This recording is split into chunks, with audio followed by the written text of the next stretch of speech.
Ada beberapa faktor yang menyebabkan stigma negatif terhadap janda, mulai dari budaya patriarkal, stereotip, dan lain sebagainya. Nah, sebuah komunitas hadir untuk memberikan kekuatan, saling menguatkan, membantu dari keterpurukan atas stigma negatif tersebut, namanya adalah komunitas Safe Janda. Dan sudah hadir bersama saya founder dari komunitas Safe Janda, ada Mbak Mutiara Prohuman. Mbak Tiara, apa kabar? Terima kasih sudah datang dan akan berbagi. Kabar baik sekali, thank you banget Mbak Tiffany for having me here untuk mewakili para janda-janda di luar. Oke, sebelumnya Mbak Tiara juga punya background dengan status ini? Oh iya dong. Oke. I was a janda and now a mantan janda. Oh oke, berarti udah remarried. Oke. Kita berbicara mengenai komunitas Safe Janda terlebih dahulu. Mengapa akhirnya mendirikan komunitas ini, latar belakangnya apa, ada cerita di balik itu semua apa sehingga harus hadir? Jadi memang karena aku sendiri dulu pada pernikahan pertama itu bercerai, terus menyandang status janda kurang lebih selama 14-16 tahun. Kalau di grup kita itu namanya janda lansia. Janda lansia. Jadi durasinya panjang banget bertahun-tahun. So long story short, karena ibuku juga janda, almarhum ibuku juga janda. Cuman pada saat tahun sekitar 2014-16 gitu, yang di saat-saat aku sudah mulai agak concern, nih kenapa ya aku merasa kok kayaknya di kantor itu aku dilihat kayak sebelah mata. Kayak something off gitu loh. There something off ngeliat aku gitu. Nah, sampai pada akhirnya dan juga kayak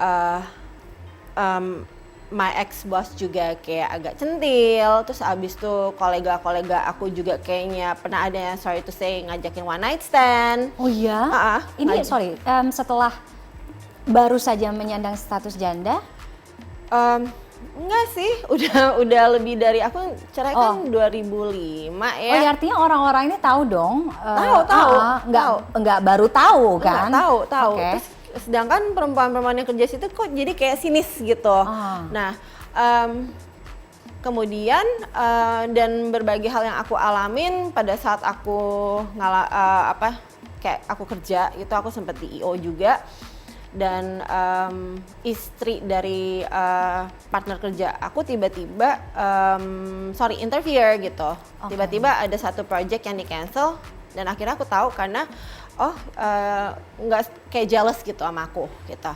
Nah, peak point-nya adalah pada saat aku ngurus KTP gitu di kelurahan. Jadi ya kelurahan kan kecil ya Mbak, gitu, kelurahan kecil. Terus sebelumnya aku sempat ngobrol sama sepasang lansia loh,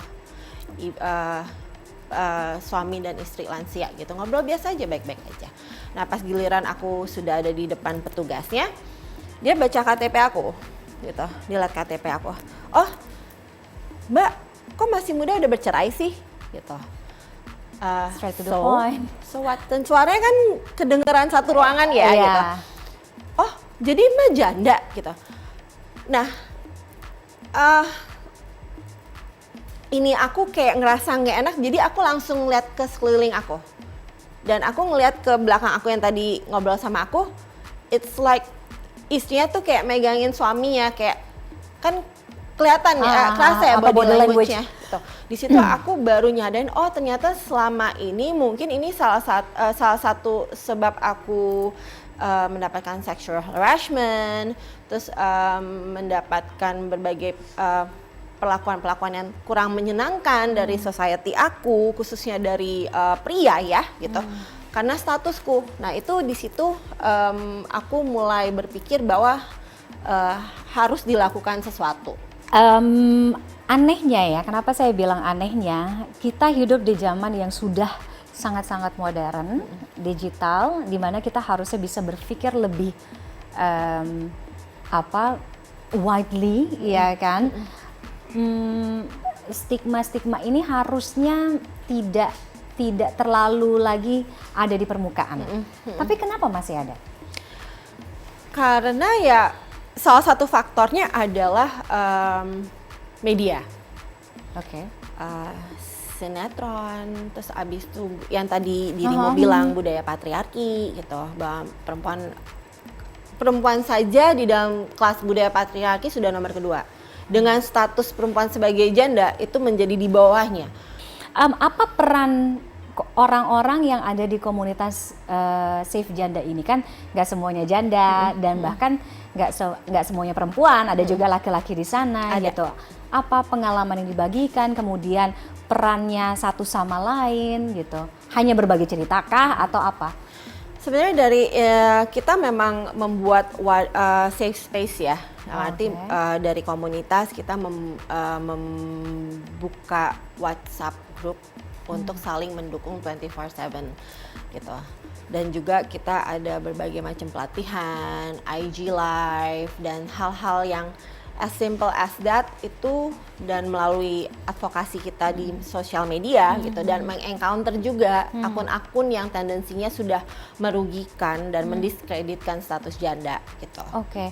Ketahanan diri semua orang tuh kan beda-beda, ya kan? Ada orang yang kalau tadi mungkin kata Giselle, aku tuh orangnya lebih nggak pedulian gitu, cuek aja gitu. Tapi kan nggak semua orang kayak gitu ya. Nggak. Ya kan ada orang yang benar-benar dibawa ke hati, kemudian baper, sensitif gitu. Dan itu yang menyebabkan kita khawatir tahan nggak nih ya dengan cibiran itu, perlakuan itu, bahkan yang tadi words-nya apa, sexual harassment gitu. Di komunitas Safe Janda, apa yang paling parah yang pernah dibagikan dampak dari stigma negatif itu? Jadi pernah aku dapat satu case anaknya dibully di sekolah karena ibunya janda. Nah, anaknya itu sudah sampai pada tahap ingin bunuh diri. Oh iya? Gitu, karena dibully, dibilang ibunya adalah pekerja malam karena dia janda. Which is sebenarnya nggak ada hubungannya ya gitu. Ya kerja malam aja. Status is another thing gitu. Tapi ya pada kenyataannya anaknya dibully sampai mau bunuh diri. Correct me if I'm wrong ya Mbak. Oke, status janda itu kan terbagi dua. Ada janda cerai, ada janda cerai hidup dan juga cerai mati, ya kan? Apakah ada perbedaan terhadap cara pandang orang-orang terhadap dua jenis ini, ya kan? Kalau cerai mati kan karena ditinggal suami, memang meninggal gitu kan. Kalau hidup, pemikiran orang kan bisa macam-macam. Ada perselingkuhan, ada yang karena memang finansial dan lain sebagainya gitu. Untuk dua ini? Iya, dipandang sangat berbeda. Okay. Kalau janda yang ditinggal meninggal cenderung lebih dikasihanin. Kalau janda yang bercerai dikasihanin, plus lebih sering dianggap sebagai, oh karena kamu ya perkawinanmu gagal, suamimu selingkuh ya karena kamunya yang nggak beres ngurus rumah tangga gitu misalnya gitu, atau kamu tidak beres, ya pokoknya intinya semua dibebankan kepada perempuan.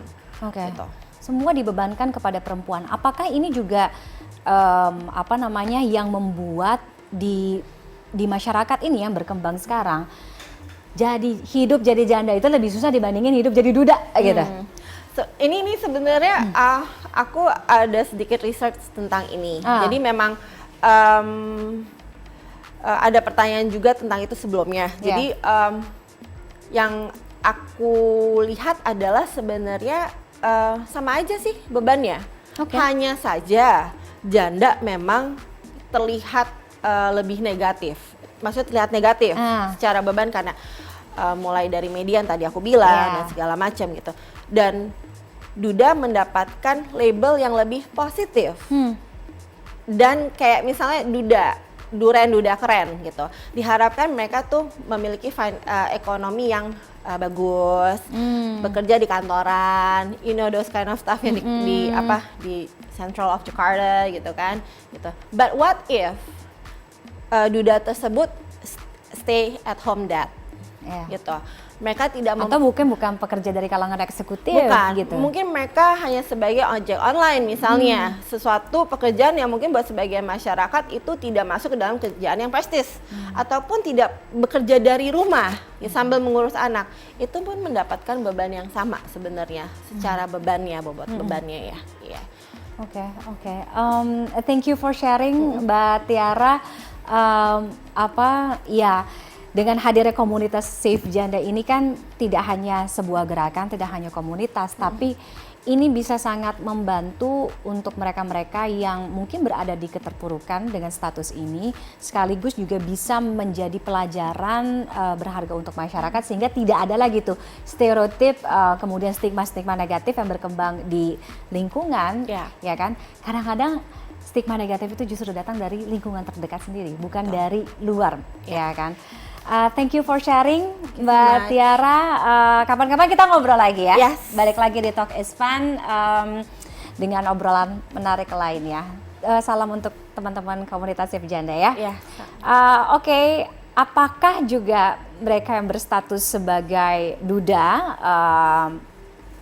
lebih diuntungkan gitu dibandingkan dengan mereka yang menyandang status janda? Nah, usai jeda saya akan kedatangan satu bintang tamu, satu narasumber, public figure yang merupakan single parent, menyandang status duda. Siapa dia? Tetaplah di Talk is Fun. Kita kembali sesaat lagi. Dia tahu bapak ibunya pisah, tapi don't know why gitu. Karena juga belum waktunya, dia tahu. Nah, pada saat umur 11 atau 12 itu, ya dia nanya